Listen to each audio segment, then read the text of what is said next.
In the previous class, we were discussing some basic definitions to probability theory. Okay, now we continue. We have the classical or mathematical or a priori definition to probability. That is, the statement is we consider the sample space S of a random experiment consisting of n equally likely, mutually exclusive and exhaustive cases. Let m be the favorable cases of an event A. Then probability of the event A is defined as P of A equal to favorable cases divided by exhaustive cases equal to m by n. Okay, all these terms have been discussed yesterday. Equally likely means all of the outcomes have equal chance to occur. Mutually exclusive means simultaneous occurrence is impossible in a trial.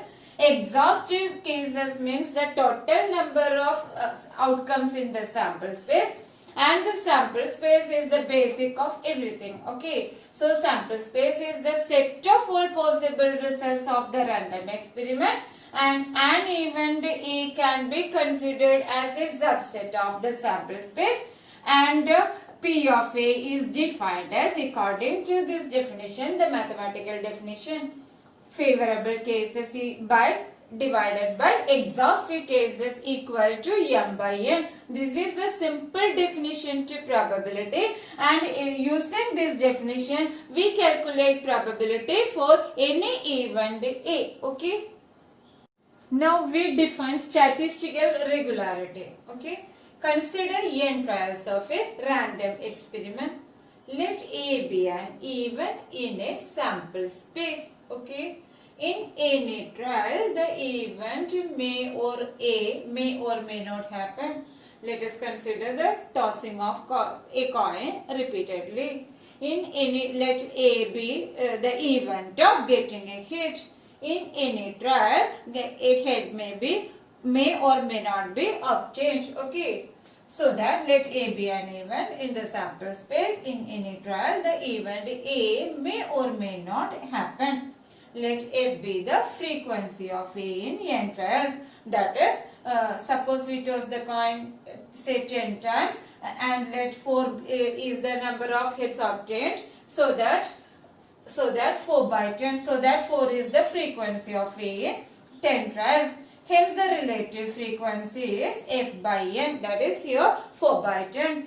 When we consider the sequence of frequency ratios, that is when we consider the tossing of a coin repeatedly, they show a tendency to become more and more stable and approaches a fixed number as n increases. That is, as n increases, this frequency ratios, this approaches a fixed quantity. This tendency to stability of events of random experiments is called statistical regularity. This tendency to stability of events of random experiments is called statistical regularity, and hence we define the statistical or frequency definition to probability as the limiting value of the frequency ratio. So here we consider n trials of a random experiment. Let A be an event and F be the frequency of A in n trials. Then according to this definition, probability of A equal to limit n tends to infinity F by n. Okay, this is the statistical definition, or it is also called the frequency definition or empirical definition to probability. This and hence P of A equal to limit n tends to infinity F by n. Okay. Now we discuss algebra of sets. Okay. Whenever we consider a random experiment, the basic idea is the sample space. So master set is considered as the sample space, and any event A is a subset of the sample space S, so that we have to consider the set theory. So an event A is said to happen, okay, if the outcome of the experiment is an element of A. For example, we have when we consider the tossing of a coin once, we have the sample space S as equal to H and T, H set H T. And if we consider the event A as getting a head, then we have A as the subset of the sample space S. So head is obtained means that head is obtained when we toss a coin and the result is a head, it means that the event A has happened. Okay, so an event A is said to happen if the outcome of the experiment is an element of A. True. Okay. A set having, now about set theory. We know what is a null set or an empty set. Set having no element is called a null set, or it is also known as empty set, and it is denoted by the letter phi. Okay. Now we consider the union of sets. We consider two sets A and B, so that A union B is the set of elements of all A's such that X belongs to A or X belongs to B, X belongs to A or X belongs to B gives the set A union B. Okay. The set A intersection B is the set of all X such that X belongs to E and X belongs to B. A intersection B is the set of all common elements to both A and B. Okay. What is A bar or A complement? A complement is the set of all X such that X does not belongs to A but belongs to S. Okay, X not belonging to A but belonging to S is called the complementary of the set A. It is denoted by A bar or A complement. Let us write it as A complement. Okay, A bar or A complement equal to the set X such that X does not belongs to A but X belongs to S. Now, what about A intersection B bar? There are two sets A and B, so that A intersection B bar means that the set of all X such that X belongs to A but X does not belongs to B. Okay, X belongs to A but not belonging to B is the set A intersection B bar, and hence we can obtain A bar intersection B such that the set of all X such that X does not belongs to A but X belongs to B is the set X A bar intersection B. Now we have A and A bar. A bar is the complement of A, so that A union A bar becomes S. A intersection A bar becomes phi. If A intersection B equal to phi, A and B are disjoint, isn't it? A intersection B equal to phi. Phi means empty Z or null Z. That is the intersection A intersection B equal to phi. That is the set having no element. So there are no common elements, so that A and B are disjoint. If A union B equal to S, the events A and B are called exhaustive events.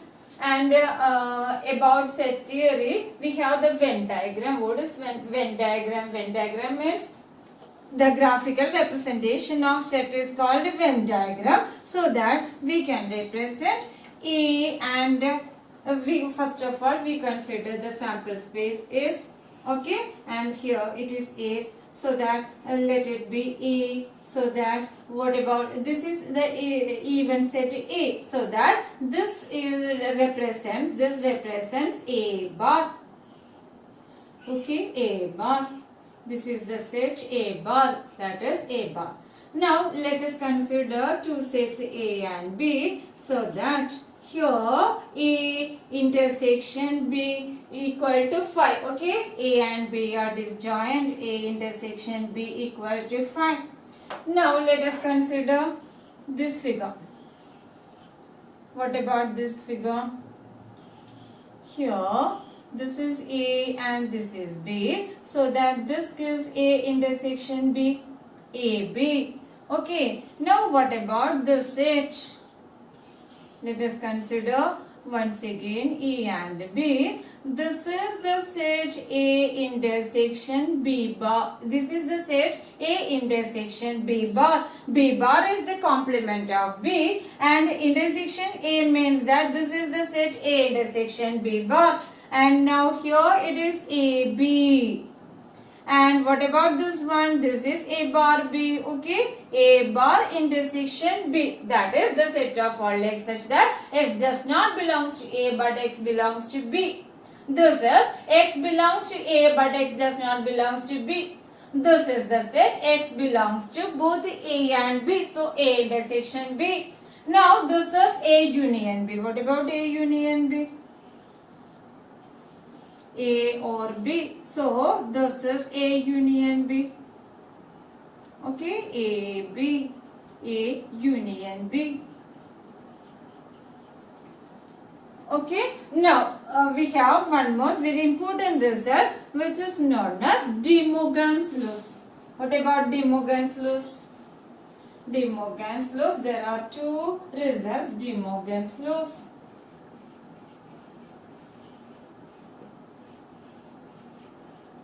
We have A union B whole bar whole complement, A union B whole bar or A whole complement equal to A complement intersection B complement and A intersection B whole complement, A intersection B whole complement equal to A complement union B complement. De Morgan's laws, we have to apply the results when doing problems. Okay, so A union B whole complement equal to A complement intersection B complement and A intersection B whole complement equal to A complement union B complement. Okay, thank you very much.